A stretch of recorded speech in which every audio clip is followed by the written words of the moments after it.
Պարոն Մինասյան, նախ մեկ ասում եք ափալ-թափալ, մեկ ասում եք եկեք շուտ քննարկենք, նախ կողմնորոշվեք, հիմա ափալ-թափալ եք ուզում, շուտ եք ուզում, թե չեք ուզում ընդհանրապես։ Իսկ ինչ վերաբերվում է որոշում կայացնելուն, հարգելիներս, դուք ունեք խորհրդում տեղ։ Այդ խորհրդի նիստերին չեք մասնակցում։ Եկեք եւ ձեր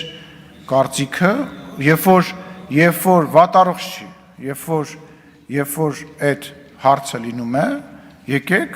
խորհրդի նիստի ժամանակ ձեր կարծիքը ասեք։ Դուք խորհրդի նիստին չեք գալիս, արդեն որերորդ տարին է, գալիս եք 1000-ից 1,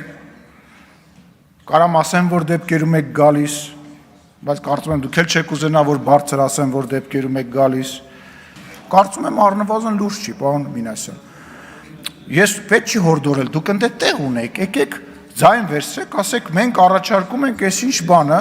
խորհուրդը նման որոշում է կայացրել, որպեսզի հաշվի առնելով ծանրաբեռնվածությունը եւ հարցերի քանակը եւ ինչպես արդարացիացիք, որ մենք սահմանափակում ունենք օրերով, մենք նման որոշում ենք կայացրել։ Ես կարծում եմ, որ մենք մոտ ապագայում, այսինքն չի ընկնի դա բանից հետո, արձակուրդային շրջանից հետո, շատ արագ մոտ ապագայում գալիք նիստի ժամանակ այդ հարցը կքննարկենք, մի անհանգստացեք։